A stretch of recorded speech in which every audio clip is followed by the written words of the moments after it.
Jairo, casi no se escucha. Tiene que pegarte un poquito No más se el escucha micrófono. lo mío. Ahora sí. Ok, Pégate un ahí poquito se más el escucha micrófono. mejor. Ajá. Ok, ahora no Empezamos. me dan un check it out. Ok. Iniciamos.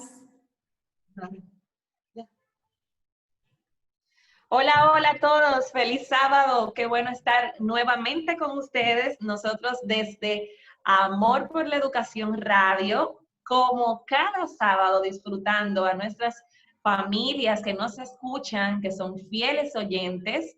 Aquí nos encontramos para compartir nuevamente con ustedes temas de mucha importancia, temas que van a ser de bendición y temas que quizás pueden aclarar alguna de nuestras dudas. Como siempre, estamos las hermosas conductoras de este programa, Selenia Otaño. Hola, Cele, ¿cómo estás? Hola, hola. Buenos días, buenas tardes, buenas noches para los que nos están escuchando de diferentes lugares. Contenta, feliz de hoy poder compartir con ustedes en este programa que tenemos muy emocionante con un tema muy maravilloso. Y también tenemos a nuestra compañera Miladis Domínguez. Muy buenas a todos, gracias Ana por ese privilegio. Yo estoy sumamente encantada por estar como siempre todos los sábados en nuestro programa y más con este tema que tenemos para hoy, ¿verdad? Tan ardiente. Vamos a dejar a nuestro invitado y para que sea él que se presente primero, ¿verdad? Y luego vamos a introducir este tema tan importante. Vamos a cambiar eso, el súper invitado. Ay, Recuerda que el Amor súper. por la Educación Radio no traemos Compromiso. invitados tradicionales, traemos súper invitados. Y sí, tenemos aquí a alguien llamado Smyron Taveras, que tenemos el honor de contar con él en esta tarde. Smyron, ¿cómo estás? ¿Cómo te sientes? Muy, pero muy súper emocionado por estar aquí. Buenas tardes a todas estas personas que se están conectando hoy sábado. Para mí es más que un orgullo, es un placer, es un privilegio el estar aquí, compartir con cada uno de ustedes algo que ya este programa lo tiene como base, el amor por la educación. Es un privilegio y estamos aquí para hablar de eso que es lo que sabemos hacer, que es Así educar. Smyron, una pregunta. ¿Tú qué eres? ¿Eres educador? Sí, claro, toda mi vida, desde que tengo uso de razón, como dicen, soy maestro. Mi primer empleo fue como educador, o sea, yo nunca he hecho otra cosa que no sea educar. O sea que de verdad estamos aquí por el amor a la educación, ¿verdad? Eso lo Por el tenemos en amor a la común. educación, claro que sí, Bueno, pues claro que miren, sí. a nuestros queridos oyentes queremos decirles que el tema que tenemos preparado para hoy es un tema que a todos nos atañe y que de hecho muchos padres, muchos coordinadores, gestores, directivos y bueno, todo el que está envuelto en este proceso se ha hecho la pregunta, ¿qué va a pasar con la educación dominicana a visión futura? Muchas personas me preguntan, usted como directora, ¿qué ve que va a suceder en el sector público, en el sector privado? ¿Cómo nos va a ir? ¿Cómo vamos a quedar? ¿Cómo va a funcionar? ¿Realmente esto va a ser de bien o no? Los muchachos van a salir con las preparaciones y con los indicadores de logros que se supone que deben tener en cada grado ya logrados o qué.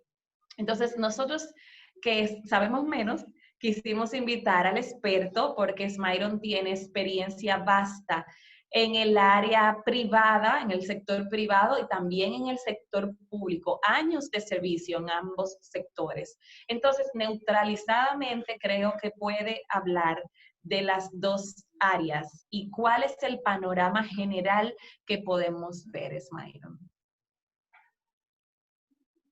Sí, sí. Como bien dices, ya tenemos bastante experiencia en ambos sectores, tanto en el privado como en el sector público. Quiero destacar que las ventajas, vamos a ver un poquito sobre las ventajas para este año escolar, que es un año atípico, año diferente, un año diverso a todos los años escolares. motivo por una pandemia. No hay un libro escrito que nos enseñe a cómo educar en tiempos de COVID. Todo esto se Así está es. creando, pero sí hay, o sea, hay un contraste de los dos sectores y cómo podemos manejarlo. Yo siempre he dicho que desde que la educación pública sea un sistema generalizado, igual para todo el país, ya desde ahí eso trae una meta. Porque a diferencia del sector privado, que está focalizado desde su centro, desde su realidad y desde su comunidad. Así La es. educación privada conoce su población, Así sabe es. cuáles estrategias, cuáles metodologías puede tomar en cuenta para el beneficio de esa población, ¿verdad? Porque la educación privada puede hacer todo lo que no se le prohíbe, pero la educación pública nada más lo que le En el permite. librito. Ujú. Entonces, dada esa situación, el otro, exacto, la educación privada goza de esa parte, de que puede hacer todo lo que no esté en falta con la ley. Pero la educación pública solamente lo que se le permite. Entonces, Así es. cuando nosotros hablamos de esta educación que está desenfocada, por ejemplo, de virtualidad, donde hay sí, lugares que no puede llegar la virtualidad, donde un docente tiene 50, 60 estudiantes en un aula virtual, es demasiado. Entonces, Así por más es. que se quiera hacer el trabajo, por más que se quiera tener un rendimiento académico, es imposible, no hay calidad, eh, las competencias no se van a poder lograr, lamentablemente. Ujú. Entonces, uno hace un esfuerzo sobrehumano, todavía a las 11, a las 8 de la noche está recibiendo uno mensajes de la familia, de los Así padres, es. desesperados, que no saben qué hacer, cuáles son las directrices, porque un docente hace una cosa, otro hace otra. Más, sin embargo, el sector privado sí tiene lineamientos específicos. Así es. Goza de que conoce su población, conoce cuáles son sus estudiantes, cuáles necesitan refuerzo, cuáles necesitan los apoyos, recomiendan a los padres lugares para hacer acompañados. Entonces, creo que de una educación que está en ambigüedades, eh, premia lo que es la educación privada. La educación privada tiene un poquito más De orden. focalizada, porque hacemos estrategias en base a nuestra población educativa, que Así eso es lo es. más importante, O sea, como más individualizada. conocer. Es exacto, porque lo que está pasando aquí, por ejemplo, en mi sector, no es lo mismo que está pasando allá en tu comunidad. O sea, esa población es diferente por muchos factores, por múltiples. Entonces, yo no puedo ponerme el traje tuyo, ni tú puedes ponerte el traje mío, sino complementar y hacer liderazgo en redes. Entonces, la educación pública no es así, no está descentralizada. O sea, es un solo traje para todo el mundo. Así es. El que puede entrar, que entre, y el que no, que se lo vaya poniendo al paso. Pero la educación privada no. No, Sin claro que embargo, no. Tiene Myron, más. lo que han hecho otros países, que a mí me encanta cuando he tenido la oportunidad de estudiar o ver, países que no necesariamente están en el primer mundo, por ejemplo, países europeos o los Estados Unidos, sino países que están en Latinoamérica, al igual que nosotros, eh, y que son países que, al igual que también nosotros, tienen un trasfondo, digamos, indígena o taíno, como lo es Guatemala, como lo es Claro. Cuba, como lo es Costa El Rica y Perú, otros países, Perú y otros países de ese tipo, han hecho varios currículos de acuerdo inclusive a la zona donde se encuentra la persona.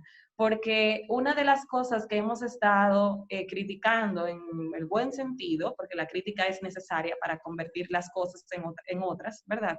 Es que yo no puedo tener una sola opción como país en un país que es pobre, que un país que es de clase media trabajadora, en un país que es del tercer mundo, en un país caribeño. Muchas cosas se dan y es lo que nosotros tenemos ahora y de hecho tememos porque sabemos que no todo el mundo ciertamente tiene acceso al Internet, porque sabemos que ciertamente no todo el mundo tiene la capacidad de acompañar a sus hijos en clases, de la forma en cómo se le envíen, que hay muchos que ni siquiera han recibido ni cuadernillos, ni clases sincrónicas, ni asincrónicas, ni han tenido ni siquiera un alcance o una cercanía a los maestros. Entonces, como bien tú decías ahorita, hay un solo traje en nuestro país actualmente y eso de repente te pone grilletes, porque tú tienes una escuela que pudiera funcionar con un tipo de currículo, pero tienes otra escuela que quizás por el lugar donde está ubicado, digamos, en la cima de una montaña, como zonas Jarabacoa, Constanza, ese tipo de lugares, pueden hasta iniciar en otras fechas. Por ejemplo, yo tengo una amiga que en su país no comienzan clases en agosto porque allá es invierno y el invierno es muy frío y ellos dicen es muy difícil para los papás sacar a los niños tan temprano con tantos abrigos y entonces la movemos a enero que ya es primavera y entonces hasta el clima se toma en cuenta. Aquí tenemos un solo currículo en un lugar que como yo siempre he puesto ejemplo, yo vivo en un sector de clase media baja. Sin embargo, o sea, mi siguiente calle, la calle siguiente a la mía, paralela con la que donde yo vivo, es un barrio de muy bajo nivel social y económico.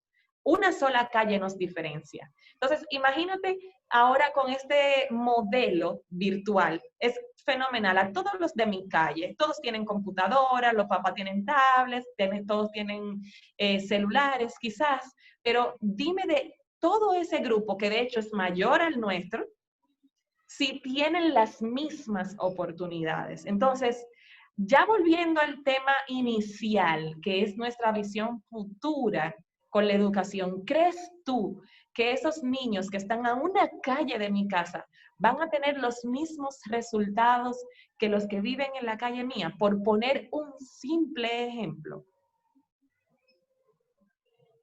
Bueno, ahí entra el tema que da pereza decirlo, pero es la desigualdad social, la equidad que no es igual para todos, lamentablemente el caso y que nos apena, ¿verdad? Porque uno como educador siempre tiene esa parte tan sensible y tan humana. Entonces, a visión futura es una exclusión, por así decirlo, porque había que dotar de herramientas tecnológicas a esos niños de escasos recursos, porque sobre todo, los cuadernillos son cuadernillos que están muy sujetos a la comprensión lectora, están muy sujetos a la interpretación del padre, porque no son a simpleza. Porque, ok, no tienen computadoras, pero tienen cuadernillo. Pero es un cuadernillo que es multigrado. Es multigrado. Entonces, las asignaciones hay que leer mucho. Y sabemos que cuando son niños que vienen de lugares de clase baja, sus padres tienen un nivel de educación bajo. Lamentablemente el caso.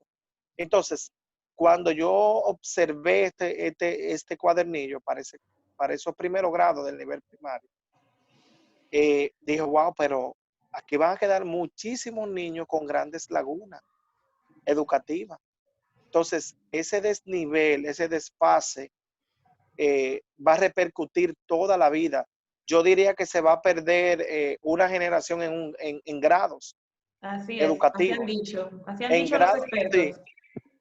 Sí, se va a perder la educación de esos niños, se va a perder el nivel de competencia. Diría yo que debieron de elaborar unos materiales como más simplificados, que se pudiera abordar por cualquier persona. Y así el padre buscara, yo le expresaba que tuve una reunión de padres, le dije en la escuela, en el sector público, le dije, los hijos son suyos. La educación es un derecho que el gobierno tiene que garantizar. Pero mi hijo es mío. O sea, yo tengo que velar por la educación de mi hijo. Hagan esfuerzo. En esos sectores siempre hay una muchacha que pone una salita de tarea. Así es. Digo, mándenlo, porque si usted está trabajando, mande y páguele una salita de tarea a ese niño. Porque usted se va a otro país, donde usted se vaya, su niño es suyo, usted se lo lleva. Que muchas veces también le queremos dar todo al gobierno.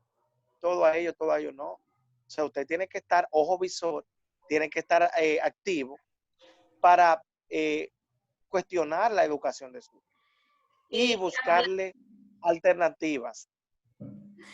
Sí. Así es, y hablando de esos factores que influyen mucho en cuanto a la educación en estos tiempos, me llega a la mente lo que es las dificultades que tenemos hoy en día, ¿verdad? Nuestra realidad, porque una cosa es la que nos venden de cómo se debe de dar todo, el cuento de hada que nos han vendido, y otra es la realidad que tienen muchos en nuestro entorno. Por ejemplo, como decía Ana, yo estoy segura que donde vive Ana posiblemente hay dos luz, una es 2 luz, ¿verdad? Una 24 horas y la otra que se va y no se sabe si viene mañana o viene pasado o cuándo viene, igual que el internet. Te lo aseguro. Igual que el internet, por donde yo vivo la luz se divide en dos. La de esta zona es 24 horas, aunque es 24 horas, pero el día que se va, por ejemplo, ayer se fue a las 12 y llegó a las 10 de la noche, pero es 24 horas, ¿verdad? En otros lugares, por ejemplo, del otro lado, se va y a la hora que sea. Entonces, esos niños, en el momento que están tomando una clase, simplemente se fue la luz o la maestra se quedó sin luz. O como está pasando muchas veces hasta en los colegios, por ejemplo, mi colegio nunca ha tenido inconveniente con relación al internet, pero ahora hay dificultades con el internet. No puedo tener 2, 3, 4 maestras conectadas, tengo que poner un horario donde se conecten 3 para que después se conecten otras 3, porque cuando está la plataforma muy cargada, me saca las otras, y yo sé que muchos colegios están pasando la misma situación. Y los padres... Entonces, por ejemplo, hoy a las 10 se fue la luz. En mi colegio nosotros seguimos dando la clase, pero entonces hubieron niños en su casa que no tenían luz. 2 o 3 se quedaron conectados porque tienen inversor en la casa, porque tienen la facilidad, pero ¿y los demás? Esos no llegaron a tomar sus clases. Entonces, estas situaciones... Entonces, ahí es que va, Miladis. Perdóname que ahí, con eso que mencionas, es donde volvemos a nuestro tema de inicio. ¿Cuál es el futuro de la educación? Porque aún dentro de una misma institución, como es en el caso de Miladis o la mía, por ejemplo, hoy unos padres nos escribieron, nos dijeron, empezamos nuestra clase, todo estaba perfecto, el internet y los audios, las profes, todo el mundo estaba ahí. Sin embargo, en esa casa, que son unos hermanitos, 3 hermanos, no había luz eléctrica. Y ellos se quedaron sin las clases. ¿Ustedes piensan que bajo la modalidad que estamos llevando, que aparte de todo es bastante estresante, las profes van a poder sacar tiempo para, como hacíamos antes, ven, vamos a ponernos al día, qué fue lo que te faltó, tráemelo mañana? No nos da el tiempo, no nos da, no es que nos falta el deseo, tenemos el deseo, pero no logramos llevar a todos a un mismo ritmo. ¿Qué me decían algunas profes, las que trabajamos con Zoom? Sabemos que también tenemos una limitante de que Zoom dura 40 minutos y tú tienes un niño que te hace una clase en 20 minutos y tienes uno que te la hace en 1 hora y 10 minutos. Cuando usted tenía su alumno en su aula, usted le permitía a ese alumno de 1 a 10 minutos que se quedara una esquinita mientras los otros avanzaban, o en el recreo come primero para que después termines, y teníamos un rejuego, porque eso es lo importante de, no solo de la presencialidad, sino, señores, de tener opciones, como yo bien digo. O sea, quizás ese tipo de niños sí pudiese ir a las instituciones porque necesita un empujito. Como yo le digo a la gente, hay veces que hay niños que necesitan solamente que tú le pases la mano y le digas, papá, todo va a estar bien. No pasa nada, bórralo y vamos a hacerlo de nuevo. O pase esa página y empecemos nuevamente. ¿Ustedes creen que todos los niños están recibiendo esa misma motivación desde el hogar?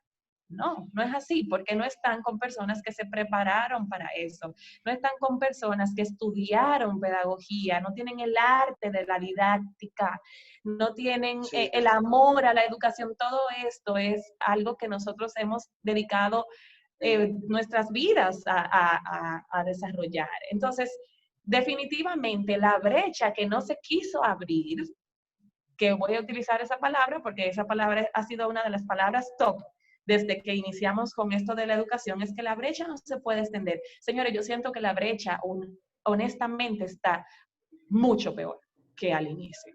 sí, sí, es cierto, Ana, y con respecto a eso que decía de los padres o de las personas que están acompañando a esos niños en casa, es Sí, que no tienen esa preparación. así Entonces, es.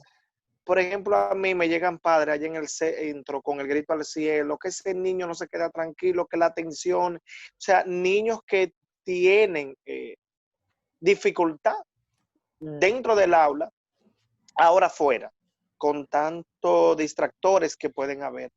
Y el padre genera un estrés, pero también el niño. Yo lo que le digo a ellos, déjenlo, déjenlo. Si ustedes ven que están intentándolo y no pueden y no funciona, déjenlo. Porque lamentablemente ustedes no están capacitados, no están dotados de la herramienta necesaria. Entonces, uno como docente, no es cuestión de que, ay, no, que nos lo manden al aula, no, sino es que ahí podemos otro tipo de estrategia. Por ejemplo, Exacto. yo me encanta mi papelógrafo, yo trabajo con papelógrafos, los temas lo escribo con papelógrafos y todos los niños, el que va adelante, bueno, pues usted se queda ahí en ese rinconcito con ese papelógrafo terminando ese tema que está ahí, su asignación. Bueno, pues los demás, vamos conmigo, los que van terminando adelante, tengo mi caja de extractividades, sacan, te toca una sopa de letras, van y la buscan. O sea, ese dinamismo es imposible realizarlo a distancia. Y Pero es algo, como, algo sí, también, ok. Sin embargo, hay algo también que a mí me preocupa bastante. Nosotros sabemos que el currículum de nosotros, el general, no el que enviaron ahora, es extenso. Y para lograr una competencia, uno tiene que dar mucha vuelta para, para llegar al indicador de logro. Entonces, ahora nos enviaron un currículum que de cierta cantidad, por ejemplo, en lengua española, creo que tenía 38, fue muy considerable los indicadores que redujeron. Entonces, Sí. yo me hago la pregunta, y son dos preguntas que yo tengo, a ver si Ismael me puede ayudar con ella. ¿Cómo tú ves a futuro los estudiantes de este año escolar tan accidentado? Y aún siendo accidentados, los contenidos, yo entiendo que no van a dar la talla para lograr un aprendizaje eficaz en ello. A futuro, ¿cómo tú ves esos estudiantes como profesionales? bueno, eso da hasta miedo. ¿Por qué? Porque tenemos resultados palpables de las pruebas PISA, de las pruebas de diagnóstica que nos Así envían, es. que siempre Ujú. los colegios quedan bien parados. Pero cada competencia tiene cosas bases que deben ser desarrolladas. Por ejemplo, un niño que no sepa ni leer ni escribir bien, porque es una laguna que vienen arrastrando. Entonces, pero sobre todo, en un año regular, tampoco son todas las competencias que uno puede desarrollar. No Ujú. son todas en un Así. estudiante. Ahora, ese grupo de competencias que nos envía va a ser un año, vuelvo y repito, va a ser un año perdido en calidad educativa, Así en es. Así es. contenidos. Lamentablemente no nos podemos, ellos van a estar ahí, por eso vuelvo y decía, vamos a enseñarlos a leer, a escribir, a que puedan producir, porque después que yo sepa leer y comprender, ya todas las competencias son más fáciles de desarrollarlas, de abordarlas. La de resolución de problemas, la científica y tecnológica, cualquier competencia de esas fundamentales se pueden ser desarrolladas. lamentablemente no se va a poder tener un buen rendimiento de los niños. Vamos a ir tirando el barco al agua para que flote nada más y que los niños no se queden. Es para que no pierdan el hábito, para que no pierdan el hábito de estudiar. Cuando usted habla de el rendimiento, me llega varios videos que he visto que me preocupan bastante y es enfocado en las clases virtuales. Ahora los niños no tienen prácticamente participación en la clase, o sea, un maestro entra, no en todos, pero muchas clases, porque hay sus casos, muchas clases que he visto. El maestro entra a dar su clase, pone a todos los niños en silencio y el niño no puede participar en la clase. Entonces, en ese, el niño no, o sea, es algo como que, ok, solamente estoy aquí para escuchar lo que el maestro dice, pero yo no tengo la oportunidad porque no puedo quitar el micrófono. Yo sé que los maestros lo hacen muchas veces porque hay niños, ¿verdad?, que se pueden poner a hablar de otra cosa, pero hasta con el lápiz ahí en la mesa. Poder tener estrategias de que yo pueda hacer una pregunta y el niño pueda responderla. O sea, yo sé que hay maestras que lo hacen, pero he visto esos casos. Y otra cosa que me preocupa bastante, sobre todo cuando entramos en lo que es preprimario y primero, es la lectoescritura, que en este caso esa parte se va a ver muy afectada porque, por ejemplo, yo te puedo poner una caligrafía, yo te puedo poner a ti como maestra a escribir, a leer, pero yo no estoy viendo lo que tú estás escribiendo, aunque tú me mandes una foto. O sea, yo no estoy viendo cómo tú agarras el lápiz muchas veces, porque tengo varios niños, yo no sé cómo ese niño está agarrando el lápiz para yo decirle no es así. Para yo decirle esa no es la forma correcta en la que se hace la A, si el niño lo está haciendo de otra forma. O sea, todo eso son cosas que la maestra lo ve de forma presencial y puede a tiempo corregirlo. Pero si la maestra no está, imagínate cuando ese niño llegue un próximo año de forma presencial, que sepa escribir, pero escriba prácticamente al revés. O sea, yo sé escribir, pero te hago toda la letra como no se debe, o sea, los trazos como no se debe. O no sé escribir porque en el momento que debí aprender, por ejemplo, no fue la forma correcta de yo aprenderla porque mis padres no tenían la posibilidad de enseñármela y mi maestra no estaba conmigo de forma presencial. Entonces, sí, es una situación muy compleja. Por eso yo le decía a los estudiantes siempre, le digo, y da pena, y esas son una de las desventajas de este método, de esta metodología virtual. Y porque yo soy enfermo con esos trazos. Entonces, porque digo, nosotros somos lo que escribimos. O sea, usted es lo que escribe. Y ellos se ponen, ¿cómo así? Y sí, digo, el bastoncito, le falta el bastón a la M, son dos montañitos. O sea, toda esa parte, señores, es duro para nosotros como docentes. Todo ese dinamismo que uno utilizaba y todas esas estrategias que uno ponía en práctica. Y lamentablemente es lo que está sucediendo. Y ponemos nuestro empeño, ponemos nuestra dedicación, porque yo instruyo allá a las docentes que le digan a esos grados cómo agarrar su lápiz. Pero ya tú sabes que uno no está viendo, a veces el niño apagó su cámara. Apaga la cámara también. Apaga la cámara. Uno a veces quiere que ellos participen, todos, pero no pueden porque con el lápiz comienzan a darle hasta la mesa. Y ese ruido es una inferencia para la clase completa. Entonces, es una situación difícil. Hay unos que son perfectos, pero hay otros que no. Entonces, ahí entramos y volvemos y decimos que necesitamos que sea educación abierta, que sea una educación flexible para todos, porque aún igualándonos a todos, a veces excluimos, porque no son las mismas condiciones. Entonces hay que tener mucho cuidado, porque la educación quizás no puede ser para todos. ¿Y qué decir de los niños con algún tipo de condición, que han sido los más vulnerables en este sentido? Entonces, estamos haciendo, como dicen, de tripa corazón, para que la educación florezca.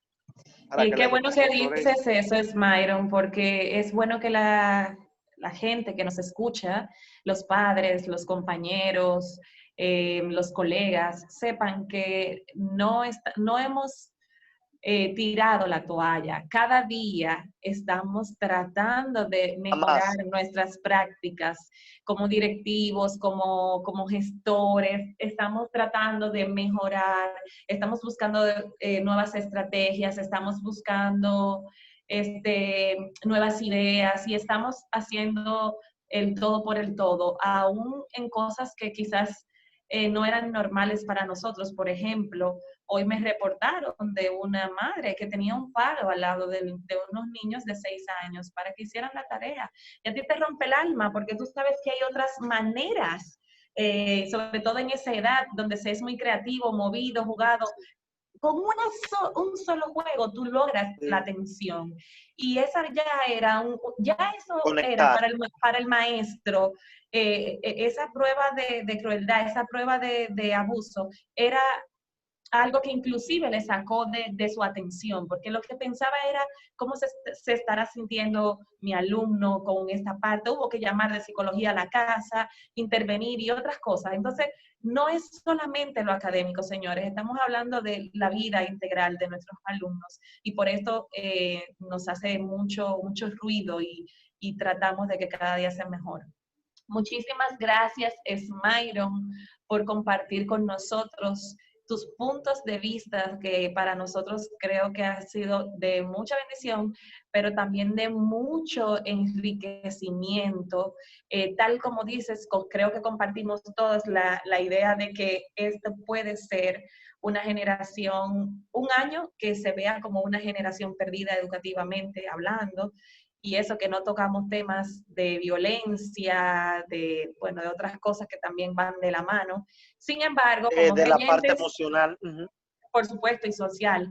Sin embargo, como creyentes, encomendamos aún estas partes a Dios, oramos para que el Señor tenga el control, no solo de la pandemia, sino también de la vida de nuestros estudiantes y de nosotros y por supuesto de nuestros maestros, que tengamos la fuerza, que no mengue el amor y la pasión por educar, que por eso estamos aquí nuevamente hablando. Así que los padres no tiren la toalla. Sí les animamos a buscar ayuda, a tocar puertas, siempre va a haber alguien dispuesto, siempre va a haber alguien con deseos de darte una idea, una sugerencia, una estrategia. No nos desesperemos ni nos vayamos al abuso. Y si no tienes esa persona, pues miren, ahí tienen nuestras redes sociales. Estoy yo, Ana Reina, como Aprendo con Mamá. Está Milares Domínguez como psicóloga color. Está también Seleña Otaño como P22, ¿cómo? P22 consultas. Exacto, así es. B226. Así es, ella sabe su cuenta mejor que yo, muy bien. Y también tenemos a Smairon, que es, como les dije, está en las dos aguas. Y Smairon Taveras también, le pueden buscar por Instagram. ¿Cómo está tu cuenta? Sí, Smairon Taveras, me pueden buscar. Próximamente Taveras. vamos a estar creando, sí, vamos a estar creando uno como psicopedagógico, entonces, y de intervención educativa, para darle apoyo a todas esas familias vulnerables. Porque eso es lo que estamos buscando, señores. Por encima de la situación que es difícil, que es agotadora, oren por nosotros, porque de verdad no es fácil, pero estamos buscando cómo ayudarles a ustedes, cómo ayudar a nuestra generación y cómo salir airosos de esta gran batalla. Así que gracias a todos por estar. Recuerden que el sábado pasado yo les había puesto una tarea y habían 3 preguntas que les había dejado. Quien tenga la respuesta en este momento en nuestro Instagram de Amor por la Educación Radio, nos va a escribir la respuesta y va a tener una sorpresita que le vamos a escribir cuando recibamos la respuesta. Recuerden, 3 preguntas que tenían que ver con nuestro programa que transmitimos todos los sábados de 12 a 1 de la tarde por este medio www.enlacecondiosradio.com, y también hacemos un streaming por nuestra página de Facebook cada sábado de 12 a 1 de la tarde. ¿Quién se acuerda de las preguntas? Eran 3. Respóndanla por un mensaje directo de Instagram y tendrán su premiecito que tienen que ver con educación. Gracias a todos por acompañarnos. Gracias y bendiciones a Smyron, a Selenia, a Miladis por su disposición y por estar con nosotros. Smyron, esperamos contar contigo en otra ocasión.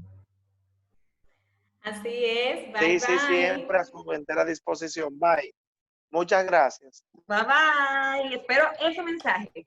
Bye. Anímense y participen. Bye.